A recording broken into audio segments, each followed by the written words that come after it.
Assalamualaikum warahmatullahi wabarakatuh. Saya Narif Abel Pranaja Lubis dari Program Studi Kehutanan Fakultas Pertanian Universitas Syah Kuala.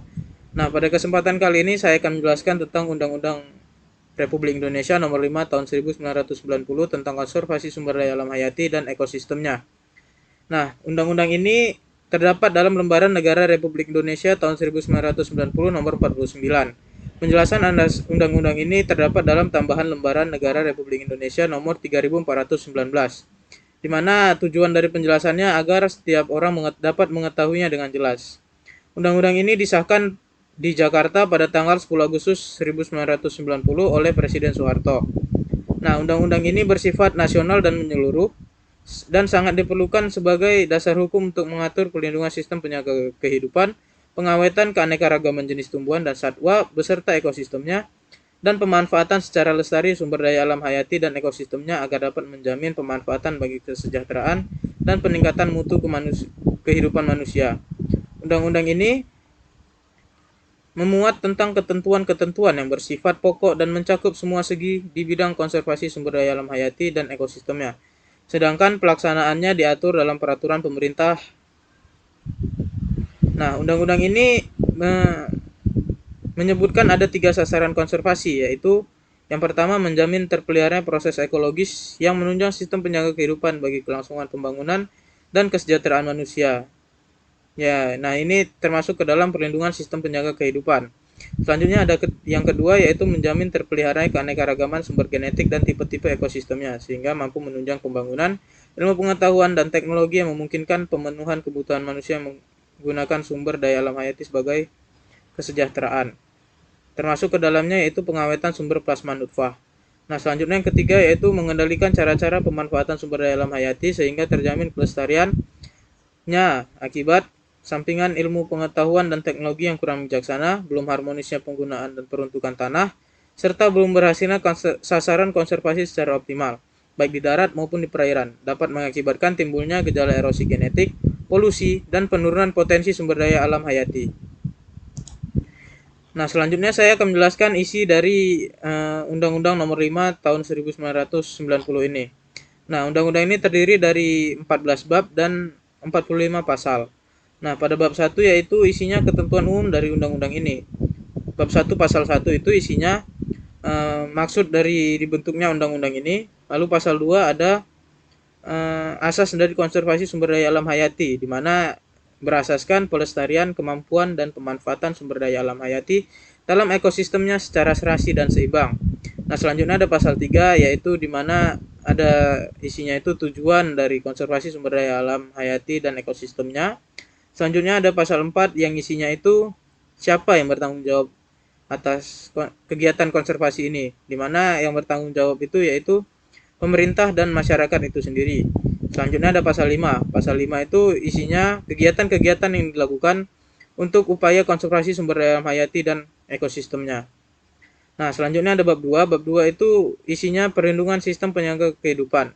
Ada pasal 6 yang isinya itu pengertian dari sistem penyangga kehidupan. Lalu ada pasal 7 yang isinya itu tujuan dari perlindungan sistem penyangga kehidupan. Selanjutnya ada pasal 8 di mana isinya itu eh, peraturan pemerintah, ketentuan pemerintah untuk terwujudnya hal-hal yang disebutkan dalam pasal 7. Selanjutnya ada pasal 9 yaitu ketentuan-ketentuan tentang perlindungan sistem penyangga kehidupan.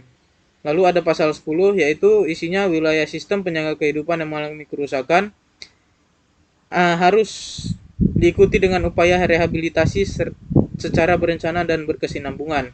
Selanjutnya ada bab 3 yang isinya itu pengawetan keanekaragaman jenis tumbuhan dan satwa beserta ekosistemnya. Terdiri dari pasal 11 yang isinya itu kegiatan-kegiatan untuk pengawetan keanekaragaman tumbuhan dan satwa beserta ekosistemnya. Lalu ada pasal 12 yang isinya itu tujuan dari pengawetan keanekaragaman tumbuhan dan satwa beserta ekosistemnya. Lalu ada pasal 13 yaitu ketentuan-ketentuan dari pengawetan keanekaragaman jenis tumbuhan dan satwa beserta ekosistemnya. Nah, selanjutnya ada bab 4 yang menjelaskan tentang kawasan suaka alam. Di mana bab 4 ini terdiri dari pasal 14 yang menjelaskan tentang dua bagian dari kawasan suaka alam. Nah, yang pertama ada cagar alam dan suaka marga satwa. Selanjutnya yaitu pasal 15 menjelaskan tentang fungsi dari kawasan suaka alam. Nah, selanjutnya itu pasal 16 yaitu tentang pengelolaan dari kawasan suaka alam itu. Selanjutnya ada pasal 17 yang isinya yaitu kegiatan-kegiatan apa saja yang bisa dilakukan di dalam cagar alam maupun suaka marga satwa. Selanjutnya yaitu ada pasal 18 di mana menjelaskan tentang ternyata di Indonesia ini ada kawasan suaka alam yang ditetapkan sebagai cagar biosfer dalam rangka kerjasama konservasi internasional. Selanjutnya ada pasal 19 yaitu ketentuan-ketentuan yang ada dalam kawasan suaka alam. Nah, selanjutnya ada bab 5 yang berisikan tentang pengawetan jenis tumbuhan dan satwa. Nah, bab 5 ini terdiri dari pasal 20 yang isinya itu yang pertama ada jenis dari tumbuhan dan satwa, lalu ada juga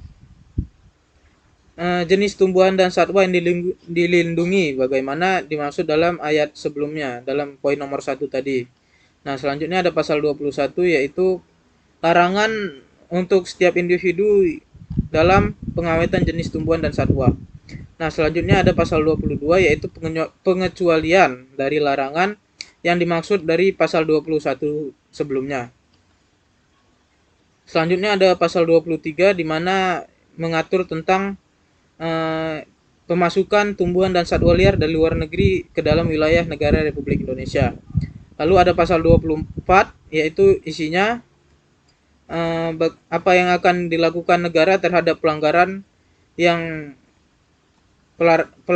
terhadap larangan yang disebutkan dalam pasal 21 yaitu tumbuhan dan satwa beserta bagian-bagian dari larangan pelanggaran tersebut akan dirampas untuk negara.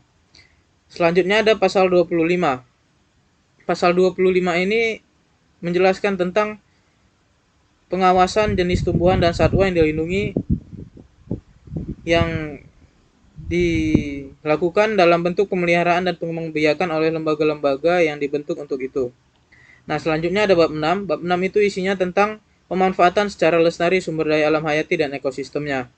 Nah, dalam bab 6 ini terdapat ada pasal 26 yang menjelaskan tentang kegiatan yang dilakukan untuk pemanfaatan secara lestari sumber daya alam hayati dan ekosistemnya. Pasal 27 yaitu tujuan dari pemanfaatan kondisi lingkungan kawasan pelestarian alam. Nah, selanjutnya ada pasal 28 di mana itu isinya apa yang harus diperhatikan pada saat kita memanfaatkan jenis tumbuhan dan satwa liar. Nah, selanjutnya ada bab 7. Bab 7 itu isinya kawasan berisikan tentang penjelasan tentang kawasan pelestarian alam. Nah, pada bab 7 ini ada pasal 29 di mana isinya itu ada jenis-jenis kawasan pelestarian alam. Di mana yaitu ada taman nasional, taman hutan raya, dan taman wisata alam. Selanjutnya ada pasal 30 di mana isinya tujuan atau fungsi dari kawasan pelestarian alam tersebut. Lalu ada pasal 31 yaitu tujuan dari kegiatan yang dapat dilakukan dalam kawasan pelestarian alam itu sendiri. Selanjutnya pasal 32 yaitu pengelolaan sistem taman nasional yang dalam sistem zonasi yang terdiri dari zona inti, zona pemanfaatan, dan zona lainnya sesuai dengan keperluan. Selanjutnya ada pasal 33 di mana larangan dari kegiatan yang dilakukan pada kawasan pelestarian alam. Nah, selanjutnya yaitu ada pasal 34 yaitu tentang pengelolaan kawasan pelestarian alam. Selanjutnya ada pasal 35 yaitu isinya itu dalam keadaan tertentu dan sangat diperlukan untuk mempertahankan dan memulihkan kelestarian sumber daya alam hayati beserta ekosistemnya. Nah, selanjutnya ada bab 8. Bab 8 ini isinya tentang pemanfaatan jenis tumbuhan dan satwa liar. Selanjutnya, bab 8 ini terdiri dari satu pasal, yaitu pasal 36, di mana isinya itu bentuk-bentuk dari pemanfaatan jenis tumbuhan dan satwa liar yang dapat dilaksanakan. Selanjutnya ada bab 9, di mana isinya itu peran serta masyarakat dalam konservasi sumber daya alam hayati dan ekosistemnya. Selanjutnya ada bab 10 yang berisikan penyerah urusan dan tugas pembantuan yang terdiri dari pasal 38. Nah, dalam pasal 38 ini dijelaskan bahwa pemerintah itu dapat menyerahkan sebagian urusan di bidang konservasi sumber daya hayati dan ekosistemnya ini kepada pemerintah daerah, sebagaimana yang dimaksud dalam Undang-Undang Nomor 5 Tahun 1974 tentang pokok-pokok pemerintahan di daerah. Selanjutnya ada bab 11, yaitu penyidikan. Nah, dalam bab 11 ini ada satu pasal, yaitu pasal 39, di mana menjelaskan tentang penyelidikan apabila terjadi pelanggaran-pelanggaran dari undang-undang yang disebutkan sebelumnya. Selanjutnya ada bab 12, yaitu ketentuan pidana terhadap pelanggar dari ketentuan-ketentuan konservasi sumber daya alam hayati dan ekosistemnya. Selanjutnya ada bab 13, di mana isinya itu ketentuan peralihan. Ketentuan peralihan bab 13 ini terdiri dari pasal 41. Nah, yang isinya itu hutan suaka alam dan taman wisata yang telah ditunjuk dan ditetapkan berdasarkan peraturan perundang-undangan yang berlaku sebelum berlakunya undang ini dianggap telah ditetapkan sebagai kawasan suaka alam dan taman wisata berdasarkan undang-undang ini. Dan ada pasal 42 yang isinya itu semua peraturan pelaksanaan dari peraturan perundang-undangan di bidang konservasi sumber daya alam hayati dan ekosistemnya yang telah ada sepanjang dan tidak bertentangan dengan undang-undang ini tetap berlaku sampai dengan dikeluarkan peraturan pelaksanaan yang berarti berdasarkan undang-undang ini. Nah, selanjutnya ada bab 14, yaitu ketentuan penutup. Nah, bab 14 ini terdiri dari pasal 43, di mana isinya itu ketentuan-ketentuan yang dinyatakan tidak berlaku lagi setelah adanya undang-undang ini. Selanjutnya ada pasal 44, di mana isinya yaitu undang-undang ini dapat disebut dengan undang-undang konservasi hayati. Selanjutnya ada bab 45, pasal 45, di mana isinya itu undang-undang ini berlaku sejak kapan, dan undang-undang ini berlaku agar setiap orang mengetahuinya dan memerintahkan pengundangan undang-undang ini dengan penempatannya dalam lembaran negara Republik Indonesia. Nah, sekian penjelasan saya untuk Undang-Undang Nomor 5 Tahun 1990 tentang konservasi sumber daya alam hayati dan ekosistemnya. Apabila ada kekurangan dan kesalahan, saya mohon maaf. Wabillahi taufik wal hidayah. Wassalamualaikum warahmatullahi wabarakatuh.